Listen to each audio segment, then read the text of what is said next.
tulee tällaisia kysymyksiä tai keskusteluavauksia ja katsotaan, jos me jätetään tuossa lopussa sitten muutama minuutti niiden läpikäymiseen. Erityisesti kiinnostaa kuulla teidän mielipide sitten siitä, että kuinka hyvin nämä meidän analyysit on onnistunut ja ehkä jos voitte jakaa omia kokemuksia. No joo, itse asiassa eli tässä on tämän päivän agenda. Ensin käydään läpi nopeasti, ketä me ollaan, erityisesti minkälaista tutkimusta me edustetaan. Ehkä osa sitä arvata tuosta Turun yliopistossa, että tutkimukseen liittyvää puhetta seuraa. Tosin pyritään pitämään konkreettisena ja käytännönläheisenä. Ensin mietitään sitä, että onko tämä ketteryys, sulatut järjestelmät helppo homma vai ei. Sitten ihmetellään, että onko ketteryys ratkaistu ongelma tässä kontekstissa. Mietitään vähän, mitkä on seuraavat askeleet, että on se spoilaa sitä, mitä mieltä me ollaan asiasta, ja lopuksi tosiaan jätetään hetken aikaa keskustelua.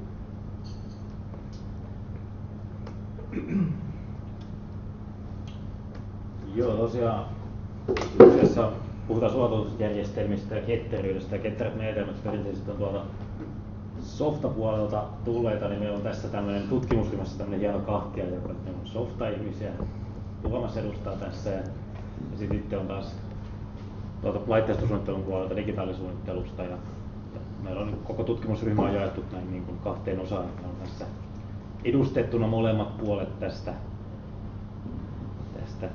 yhdistelmästä. Me ollaan kummatkin vanhempia tutkimuskamusia yliopistolla nimeämispolitiikan mukaisesti. Se, missä me tällä hetkellä tätä työtä tehdään, niin on tosiaan tämmöinen tutkimusprojekti käynnissä nimeltä AGIES, tulee tuollaista Agile Lean Development Methods for Embedded ICT Systems. On 2-vuotinen Tekesin rahoittama projekti, ja meidän siinä päätavoitteena on kehittää ketterimenetelmiä sulatettujen järjestelmien suunnitteluun niin, että me katsotaan sitä sekä tehokkuuden että työhyvinvoinnin näkökulmasta. Meillä on tutkimuspartnereina siinä meidän lisäksi Työterveyslaitos, sekä sitten meillä on lukuisa joukko yrityspartnereita, jotka tekee sekä softaa, sulautettuja että sitten työkaluja.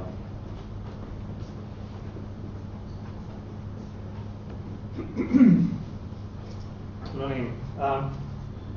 Seuraavaksi mietitään sitä, että onko tämä Agile Embedded helppo homma vai pitäisikö siinä jotenkin ottaa se sulatetut järjestelmät huomioon, kun tuota ketteryyttä tuodaan organisaatioihin, jotka sulatettuja järjestelmiä harrastaa.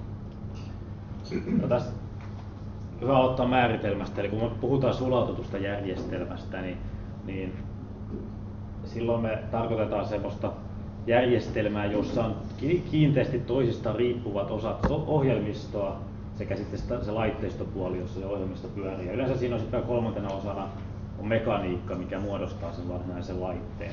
Mutta se, mikä määrittelee sen sulautetun järjestelmän, niin se on niin kuin laite, jossa vähintään kaksi, yleensä nämä kaikki 3 osa-aluetta on niin kuin tiiviisti yhdistettynä, ne on tiiviisti riippuvaisia toisistaan. Joo, ja tästä termistä tietysti voidaan vääntää kättä loppupäivän, niin kuin ehkä akateemisessa piirissä on tapana. Sen verran, siis ei väännetä, mainitsen vaan sen verran, että embedded softa, niin sen merkitys ehkä tässä ajan saatossa on hieman muuttunut. Eli joskus vielä 10-20 vuotta sitten puhuttiin hyvinkin laitteista läheisestä koodaamisesta, ja nykyisin kun tehdään ohjelmista ja sulatettuihin laitteisiin, niin sitten kun mennään sinne toiseen ääripäähän, jossa tehdään niitä applikaatioita, niin ei se enää kauheasti ero sitten sitä normaalista työpöytäkehityksestä. Se on tämmöistä trendiä myöskin ollut nähtävissä. No, mistä ne keskeisimmät haasteet sitten tulee? Miksi yleensäkin pitää puhua erikseen erikseen sulautettujen järjestelmien ketterästä kehityksestä, koska ketterä kehitys kuitenkin nyt on jo aika niin pitkälle kehittynyt otsikko ja asia, niin tästä tulee just ensimmäisenä kohtana tämä, eli ketterä kehittää, sulautettujen järjestelmien kehittäminen on tämmöistä monen näkökulman kehitystä. Se ei ole pelkästään sitä softan kehitystä, vaan sieltä tulee just nämä elektroniikkapuoli, FPG ja mekaniikka, ja se laitteistopuolen kehitys. Ja se, miksi se laitteistopuoli on siinä niin merkittävä, niin koska se on usein tämmöistä niin kuin fyysisten laitteiden kehittämistä, niin se laitteistopuoli tuo siihen tämmöisiä erilaisia rajoituksia, erilaisia tekijöitä, jotka niin kuin asettaa erilaisia rajoja sille, että mitä siellä voidaan tehdä ja miten ne asiat täytyy tehdä.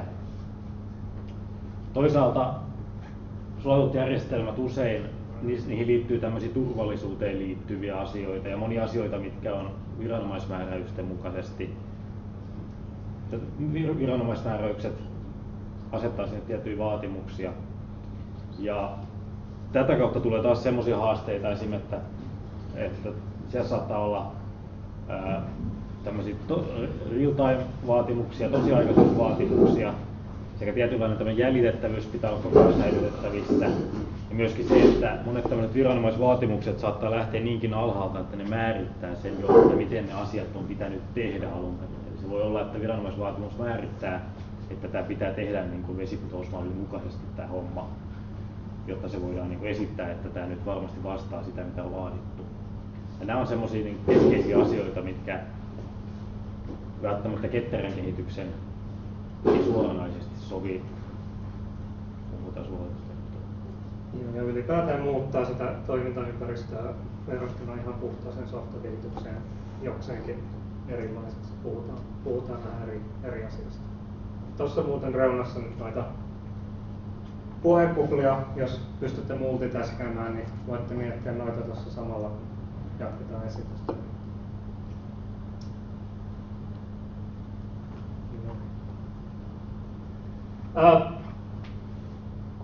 Tosiaan tässä ensin vähän tämmöistä teoreettisempaa pyörittelyä jatkettuna tästä aiemmasta aiheesta, että onko sulatettu järjestelmän kehitys erilaista kuin softakehitys, miten se eroaa siitä ja miten se suhtautuu ketteryyteen. Eli tehtiin tämmöinen yksinkertainen harjoitus, eli otettiin sieltä Agile-manifestosta ne ketteryyden periaatteet, mitä niitä on 12 vai 11.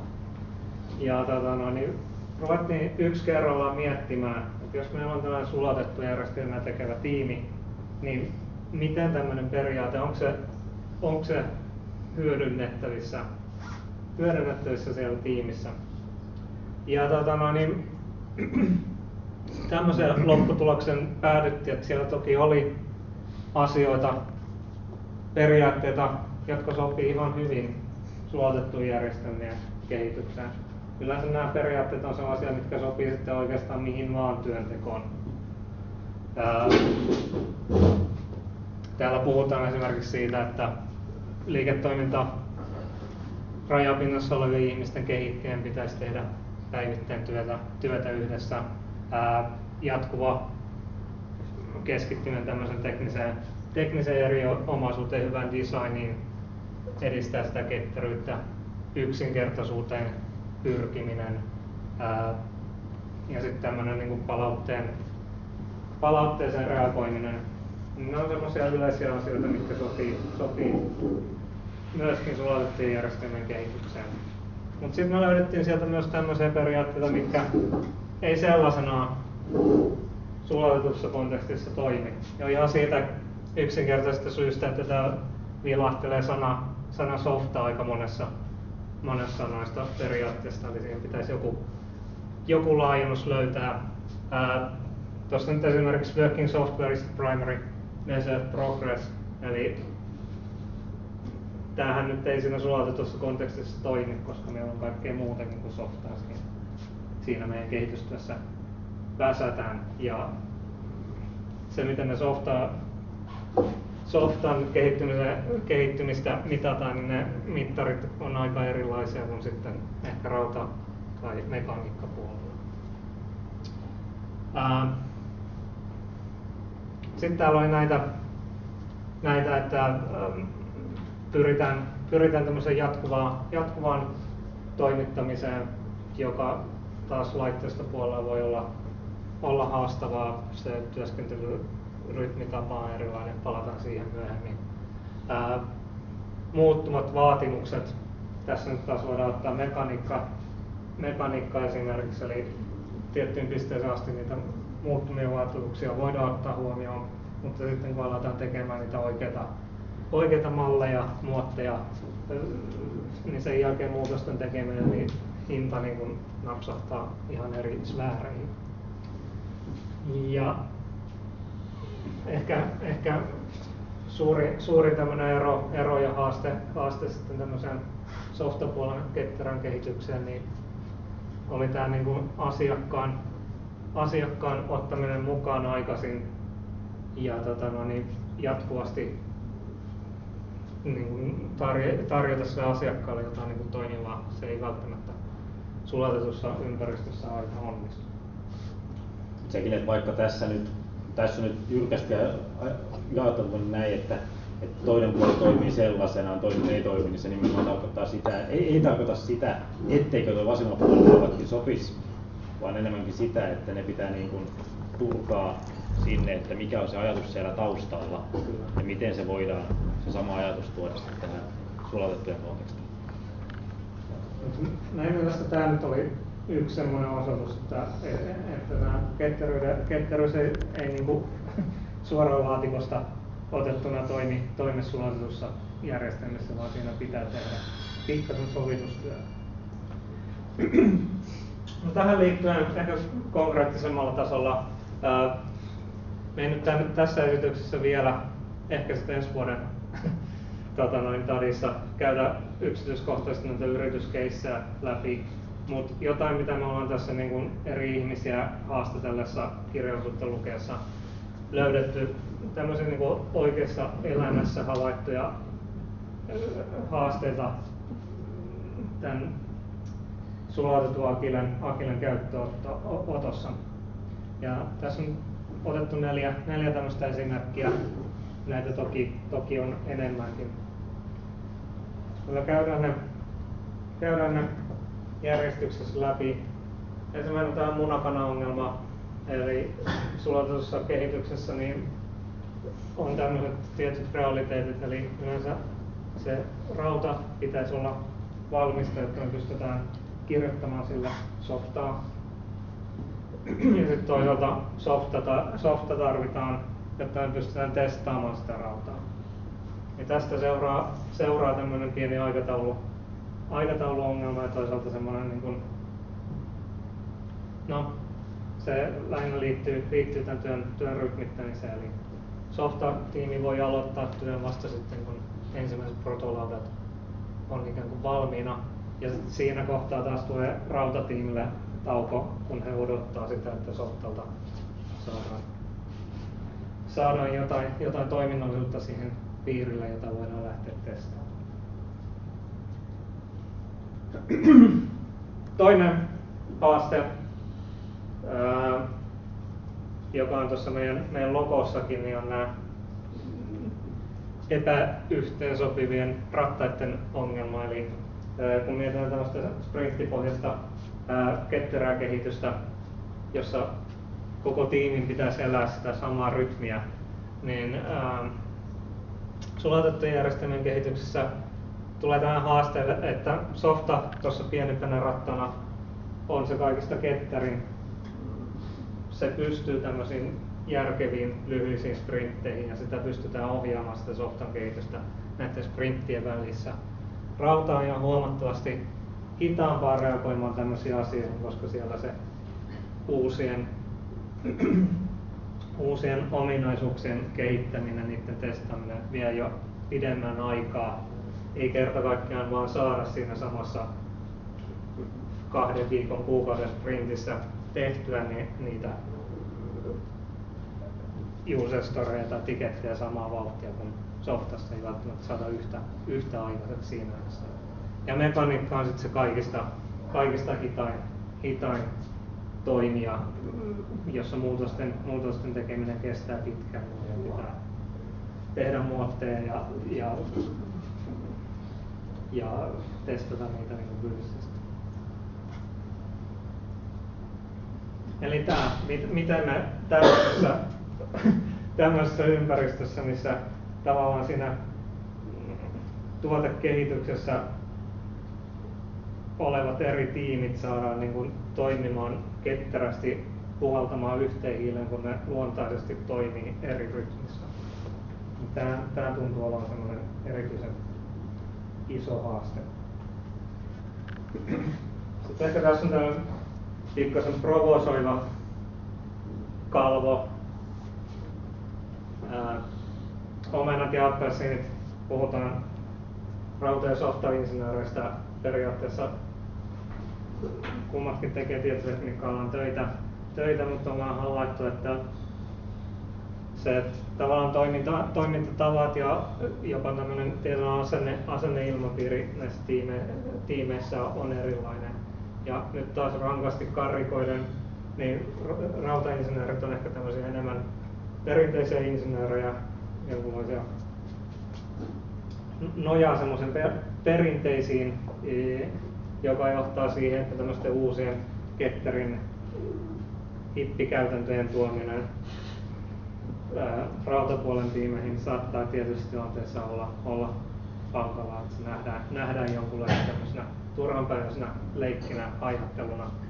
Et kun se vesiputous on toiminut tähänkin mennessä, niin sillä mennään jatkoon. Ja vaikka siinä on jotain tiettyjä asioita, jotka ei niin toimisikaan, niin kun siihen on totuttu ja päästy sisälle siihen käytäntöön, niin siinä niin ei haluta lähteä muuttamaan sitä.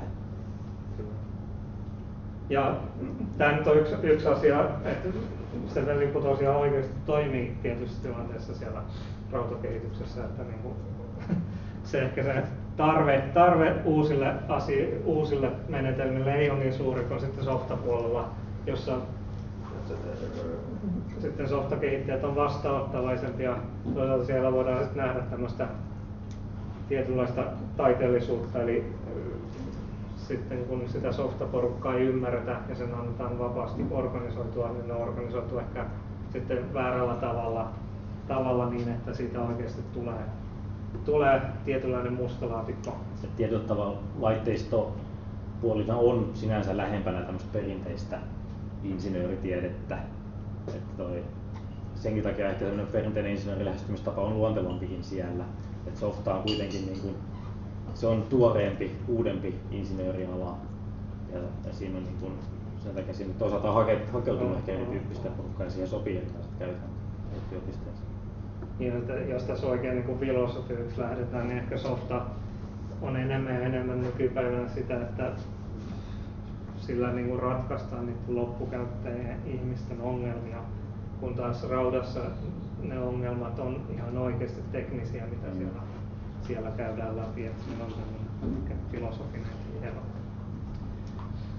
No tämän mustan laatikon mä äsken mainitsinkin. Tämä oli semmoinen mielenkiintoinen havainto. Mä olen joskus vuosituhannen vaihteessa itse ollut töissä ohjelmistokehittäjänä firmassa, jossa on tämmöistä vahvaa teknistä osaamista, mutta se on sitten jostain muusta kuin softapuolesta. Ja jo silloin niin oli tämmöinen, joskus mä olin täällä Turussa ainoa koodari, firmalla ei muitakin toimipisteitä. Kysyin Turun pomolta, että niin pitääkö mun raportoida sulle jotain tai kertoa, kun mä oon pois. Niin pomo sanoi, että en mä kuitenkaan ymmärrä, mitä sä teet, että ihan sama. Ja vähän vastaavaa on edelleenkin ilmassa, eli vaikka yrityksessä on vahvaa rautaosaamista, mekaniikkaosaamista, insinööriosaamista, niin se softa nähdään semmoisena mustana laatikkona, jota ei ymmärretä, jota ei halutakaan ymmärtää, joka tekee sen, että se niin kuin ehkä jää sitten tavallaan vähän ulkopuoliseksi ja mahdollistaa sen, että softatiimi sitten voi määritellä ne omat pelisäännönsä, jotka huonossa tapauksessa sitten on niin kuin ristiriidassa sen muun tekemisen kanssa. Eli tämmöisiä ihan selkeästi tähän sulatettuihin järjestelmiin liittyviä haasteita ollaan noissa haastatteluissa kirjallisuudessa havaittu. Ja tässä on nyt vielä bonuksena tämmöinen kulttuurisokki. Eli tämä nyt ei ole mitenkään sulatettu järjestelmiä spesifiä, mutta koska nämä yritykset on, jotka tällaisia sulatettuja järjestelmiä tekee, on ehkä enemmän siinä niin kuin vesiputousmaailmassa, niin ne haasteet, mitkä tulee näistä niin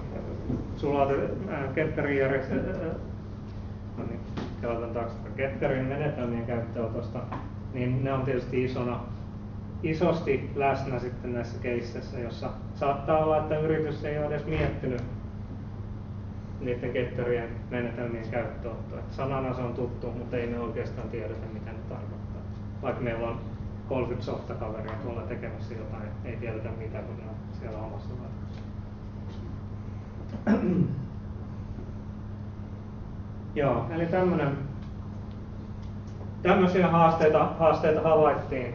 Seuraavaksi mietitään sitä, että onko nämä haasteet nyt sit oikeasti ratkaistu. Kun me aloiteltiin tätä meidän tutkimusprojektia, niin tämmöistä vahvaa viestiä tietyltä taholta tuli, että on ihan piece of cake, että nämä hommat on nyt niin selviä, että mitä varten te lähdette näitä tutkimaan. Ja ne osat, jotka ei ole selviä, niin ne on ratkaistu, että ei nyt kannata tutkia, ei onnistu.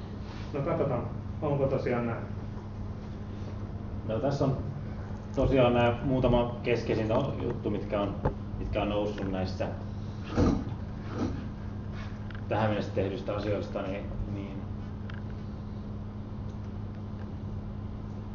semmoinen yleinen asenne on hyvinkin paljon niin, että laitteisto ja mekaniikka, se on mitä se on, ja sitten vaan jos softa halutaan tehdä ketterästi, niin sitten adaptoidutaan, mukaudutaan siihen niin, että pystytään tulemaan toimeen niiden jäykästi toimivien laitteistopuolen kanssa. Ja tosiaan tältä pohjalta me tehtiin tässä projektissa, aloitettiin tämä projekti tekemällä tämmöinen laajamittainen systemaattinen kirjallisuuskatsaus sekä ihan akateemisesta materiaalista, mitä on tehty, että sitten hieman tämmöisestä vapaamuotoisemmasta materiaalista. Ja siinä oli niin tavoitteena selvittää, että mitä tästä sulatettujen ketterästä kehityksestä tiedetään toistaiseksi, onko olemassa tutkimuksia, että on ne sopivia siihen, voidaanko niitä käyttää tässä kehityksessä, todistusaineistoa tukemaan näitä löytöjä. Ja sitten tosiaan tehtiin tämmöinen haku erilaisista tietokannoista, lähtien Googlesta päättyen erilaisiin akateemisiin kantoihin, että mitä siellä on tehty. No se mitä sieltä löydettiin, niin aika semmoinen selkeä kuva siitä saatiin, että tämä tutkimus on hyvinkin hajanaista, eristäytynyttä ja semmoista niin kuin yhteistä ikään kuin community ja tämmöistä yhteisöä näiden sulatettujen järjestelmien ketteringityksen ympärille ei ole muodostunut. Eli on olemassa pieniä ryhmiä, mitkä miettii näitä asioita sisällään, mutta semmoista niin kuin suurta tiedonjakoa ja semmoista yhteiseen maaliin tähtäämistä sieltä ei ole juurikaan havaittavissa. Ja suuri osa siitä julkaistusta materiaalista on semmoista niin kuin yrityksistä tehtyjä raportteja, että me kokeiltiin näitä ja se toimi näin. Ja yleensä se on nimenomaan sitä, että otetaan joku valmis niin kuin Scrum tai Kanban XP, otetaan näitä valmiita metodologioita käyttöön ja tehdään ehkä jotain pieniä muutoksia siihen ja katsotaan miten se on siellä yrityksessä toiminut. Mutta se mikä tuolta tuli esille, että semmoisia varsinaisia suuria syitä tai perusteluja, miksi ei näitä voisi käyttää, niin semmoisia sieltä ei esitetty. Että aina tietenkin valmis metodologioissa on jotkut jutut, jotka ei ole saatu toimimaan, mutta mitä semmoista varsinaista ei ole löytynyt, miksi ei niitä voisi käyttää.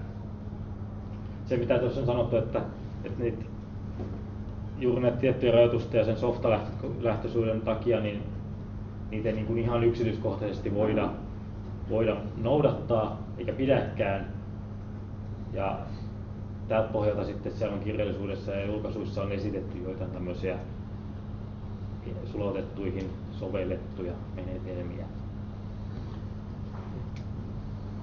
Kaiken kaikkiaan niin tämä tulos on aika erilainen kuin jos me oltaisiin lähdetty selvittämään sitä, että onko ketterästä kehityksestä ylipäätään kirjoitettua justuja.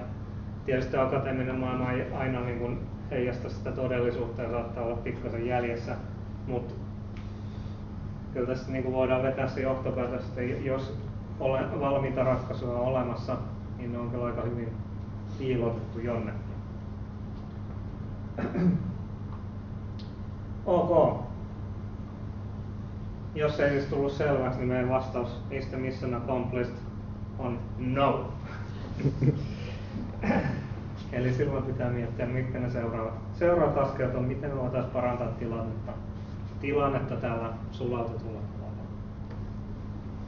Tosiaan, mitä tästä on havaittu, niin se mitä pitäisi tehdä on niitä käytäntöjä sinne ikään kuin näiden sulautettujen järjestelmien jäykkien osien kehitykseen. Eli juurikin tarkoittaa sitä laitteistopuolta mekaniikkaa, eli kaikkea, joka ei ole suoraan softaa. Eli ihan käytännön tämmöisiä työskentelykäytäntöjä, miten sitä osaa voitaisiin tehdä ketterämmin. Sitten toisena tämä, että miten nämä turvallisuuskriittiset ja viranomaissäädellyt osat, miten ne pystytään hanskaamaan siinä ketterässä kehityksessä. Sitten toisaalta ketterässä kehityksessä yksi aika keskeinen juttu on tämmöinen yhdessä samassa tilassa toimivat tiimit. Eli se yleensä sit lähdetään siitä, että se kehitystiimi on paikallinen pieni tiimi, mikä toimii yhdessä samassa paikassa, ja se mahdollistaa kaikki tämmöiset kasvokkaiset päivittäiset keskustelut hyvinkin yksinkertaisesti, mutta sulautetut järjestelmät usein on jo, siinä on pelkästään sen takia, että siinä on niin monta näitä eri osa-aluetta, niin ne on aika lähtökohtaisesti aika monimutkaisia, ja silloin siinä usein myös seuraa se, että se ei ole edes mahdollista, että se sama koko porukka toimisi yhdessä paikassa, jolloin siihen tulee tämmöisen hajautettujen kehitystiimien, ja mahdollisesti myös niin, että jos softaa ja rautaa tekee 2 eri firmaa, niin se niiden firmojen välisen yhteistyön hallitseminen, niin miten nämä osat pystytään tekemään ilman, että siellä on se suuri vesiputous, mitä kaikki seuraa ilman olematta yhtään toisten kanssa missään tekemisissä.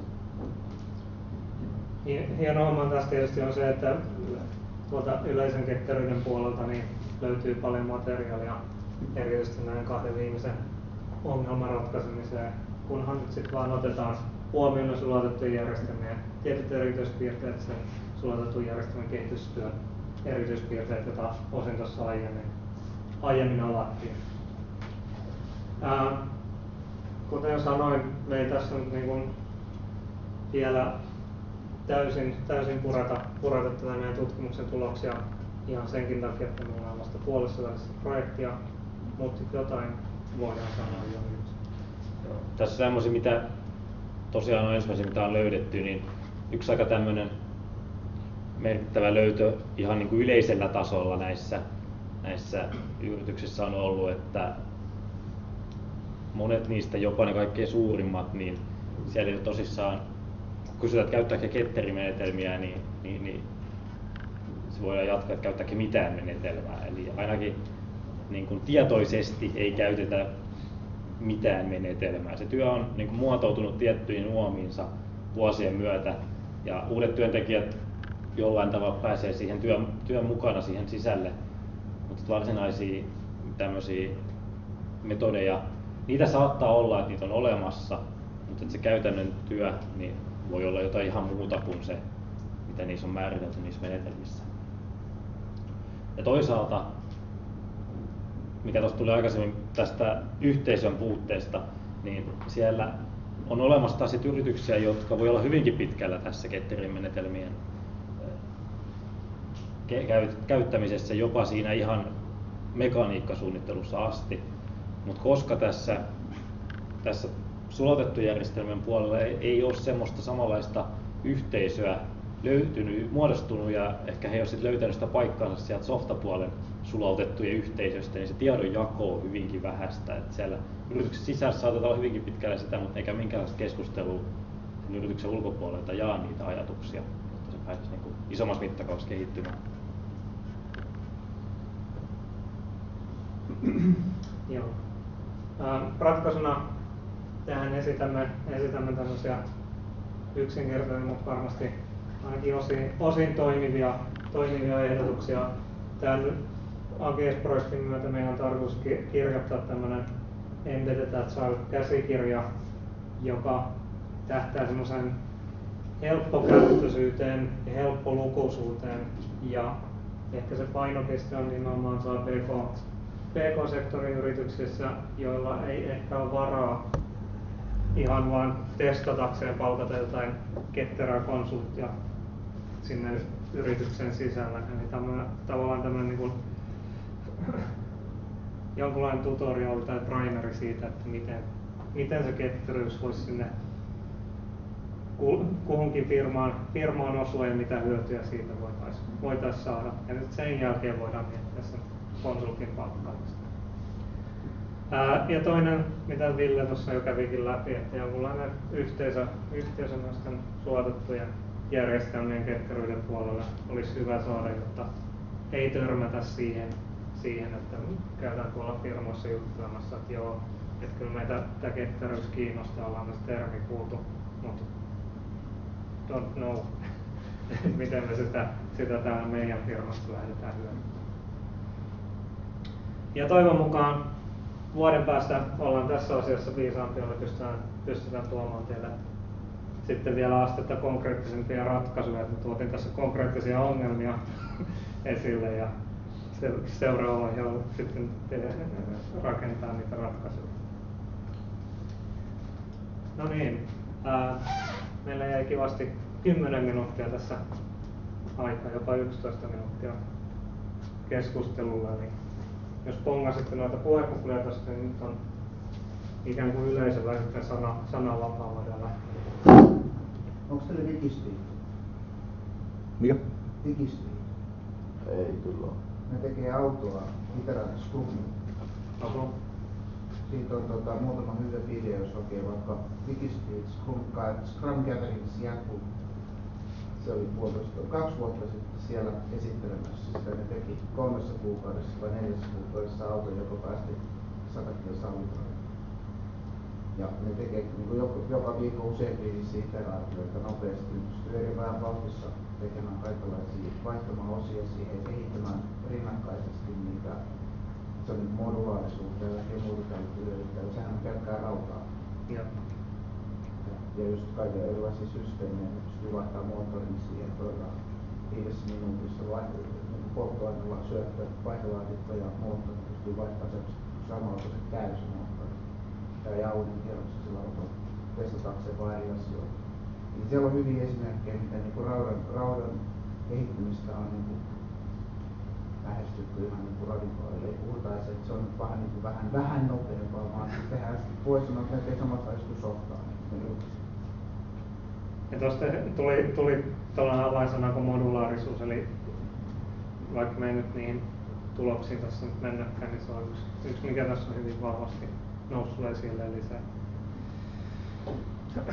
se menee ihan siihen piirilevytasolle, muut voi sitten täydentää, koska ne on ihan alaspesialistina. Niin se vaatii, jotta me voidaan tuoda sinne ketteryyttä, niin meidän tarvii pystyä myös sitä niin kuin piiritasolla tekemään niitä muutoksia nopeasti. Jos me noudatetaan sitä vanhaa tekemisen tapaa, niin se ei todellakaan ole mahdollista, vaan se ihan niin kuin fyysinen piiri pitää muuttua hieman erilaiseksi mitä se nykyään on. Erilaiset alustaratkaisut tällaiset. Ja miten ketteryys, jos usein tulee esille se, että pitäisi saada vähennettyä sitä valittavaa dokumentaation määrää, niin tässä nousee esille usein laitteistopuolella se, että tiettyjä asioita pitäisi jopa dokumentoida vähän enemmän, mikä se käytäntö saattaa olla, jotta sitä voidaan sitä moduulia ja sitä mitä on tehty aikaisemmin, niin käyttää jatkossakin. Se voi olla niin, että tiettyjä asioita on tehty, mutta ei ihan tarkkaan tiedetä, miten saadaan sopivammin toiseen paikkaan, mitä se oikeasti on tehty, niin se ei voi niin onnistukaan.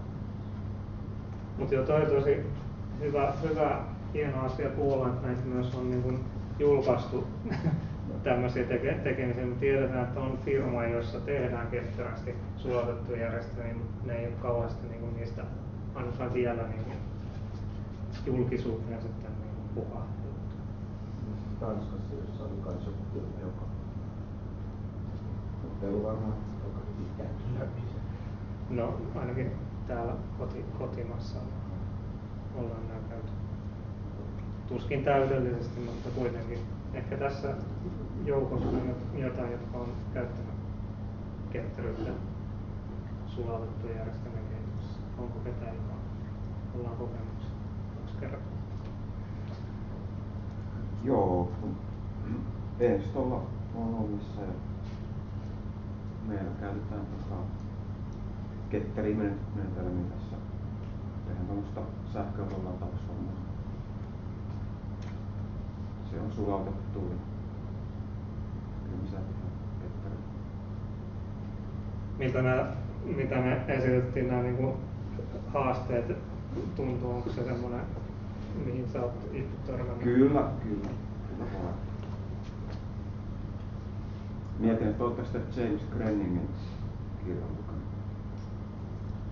On ollut mukana tässä jo. Onko sinulla jotain vinkkiä antaa, miten saadaan rautapuolen kaverit mukaan ketteryyteen? Ei oo, mä oon softaspuolen kaveri. Se voi olla.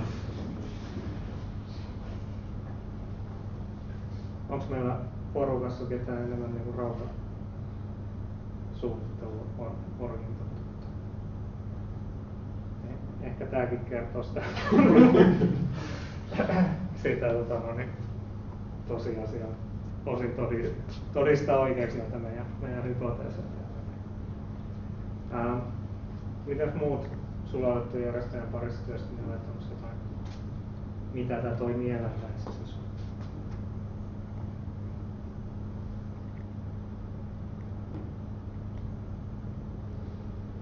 Tietysti tuossa on niinku se, mikä käy mielessä, että jos on tämmöisiä isoja chippivalmistajia, vaikka jotka jyrää omilla rajapinnoillaan ja valmiilla paketeillaan, niin kuin vaan siinä voidaan niinku matkan varrella sitä akilea hyödyntää, että odotellaan sitten, kun se sieltä ropsahtaa ja pistetään softa siihen päälle. Tehdään esimerkiksi jotain käyttöliittymäkehitystä. Se tietty on yksi juttu. Ja sitten toinen ehkä, mikä kiinnostaa, on tämä niinku, featurein maailman pilkkominen. Päästään esimerkiksi sinne story-tasolle, että mistä lähdetäänkö siitä käyttäjäkokemuksesta verrattuna just tämä, että on joku HV-valmistaja valmis paketti ja sä lähdet sitä enabloimaan. Niin se on niinku kaksi eri suuntaa ja ne ei välttämättä kauhean hyvin aina kohtaa. Eri moduulien ja osien väliset rajapinnat on ehkä just tässä se haastava, että silloin kun tehdään autoon ketterästi, meillä on tiedossa se rajapinta, miten se vaihdelaatikko tulee moottoriin kiinni ja se saattaa olla, että se on hyvinkin tunnettu rajapinta jo aikaisemmin valmiiksi, mutta sitten kun meillä on sulatettujen järjestelmien tasolla, puhutaan IC-piirreistä ja niistä rajapinnoista, niin se onkin taas se, että me pitää tietää sitä ennen kuin meille tulee se vuoden päästä se palikka ulos, että miten me saadaan sovitettua se johonkin yhteen. Yksittäisen osan vaihtaminen nykyisellä on niin helppoa, että sinänsä... Mikä siinä on vaikeus, että tämä ei voi sopia sitä rajapintaa? No se on ehkä yksi ratkaisu, että meidän pitäisi sopia ne rajapinnat etukäteen, niin sen jälkeen tämä homma toimii. Että se vaan näin ei ole toimittu aiemmin. Niin, ala ei toimi näin. Mutta ihan hyvä pointti täällä. Tuossa tuli noi storit esille. Siinäkin tavallaan tulee näitä haasteita, että tavallaan se story, jos on liian iso yhteen sprinttiin, niin se pystytään sitten pilkkomaan softapuolella kohtuullisen helposti tämmöisiin niin pienempiin toiminnallisuuksiin, mitä toteutetaan. Rautapuolella tämä ei välttämättä pädekään, vaan se niin pitää se koko piiri toteuttaa, että saadaan se story tavallaan vaatimukset toteutettua, jolloin ehkä mennään niin sprinttien yli. Ja tämmöistä sitten on tietysti ollut ilmassa, että sitten vaan niin menee. Mutta eikö noita pysty simuloimaan? Että se tekee sen niin raudan ei sunkaan niin yritä toteuttaa sitä, vaan suunnittelee sen. Ja sitten se simuloi sitä vastaan sitä softaa. Eikö se nyt luulisi onnistua? Ja se onnistuu käsittääkseni niin simulaatio, jos 100%. Ei tietenkään, mutta kyllä se voidaan edetä kuitenkin nopeasti. Sen simulaation rakentaminen, tällaista viestiä on tullut, että simulaation rakentaminen on vielä oma aikansa. Siinä on se, niitä ei ole olemassa valmiita niitä paketteja, joita vastaan. Usein tämmöisessä suosituksessa puhutaan kuitenkin niin pitkälle kustomoidusta kahdesta, että se on sitten se oma työnsä ja sen jälkeen. Eikö se ole softaa, mitä voisi geneerisesti niin kuin sähköpiirejä ja muita simuloida? Siis varmasti joo, mutta silloin tulee se, että se simulaation rakentaminen vie omaa aikansa, jos ei sitä pystytä suoraan niistä suunnitelmista johtamaan.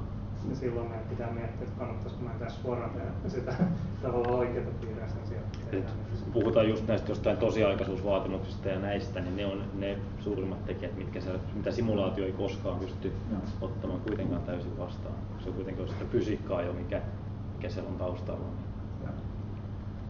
Ja sitten siitä tietysti tulee tämmöisiä ihan tuotannollisia, niin tuotantopiirit toimii erilaisia tiettyjä. Jos on tehty tiettyjä ratkaisuja, niin siellä tulee enemmän virheitä niihin tuotantopiireihin ja tämän tyyppistä. Mutta siinä munakana-ongelmassa, mikä tässä on esitetty, niin varmasti työkalut, simulaatiot on yksi ratkaisu siihen alkuvaiheeseen, miten sitä saataisiin nopeammin molemmat porukat mukaan siihen tekemiseen. Ja sitten tietysti ehkä simulaation rinnalla, että jos meillä on tämmöisiä yleisiä simulaattoreita, pystytään rakentamaan, niin sittenhän meidän periaatteessa pitäisi myös pystyä rakentamaan yleinen tämmöinen niin platformipiiri, joka sisältää tietyt perustoiminnallisuudet. Ja se on tietysti se yksi niin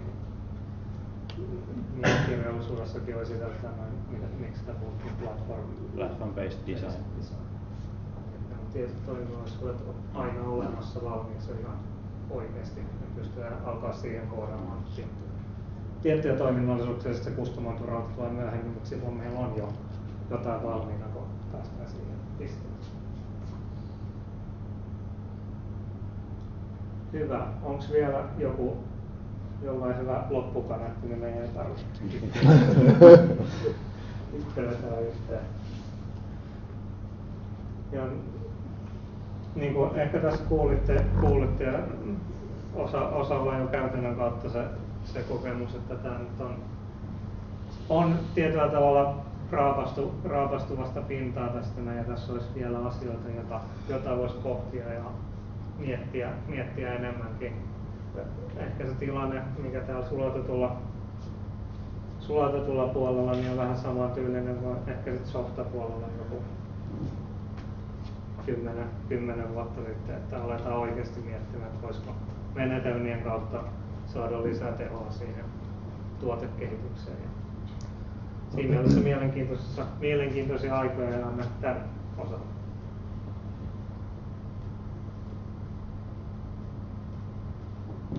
Hyvä. Ja kiitämme. Kiitos.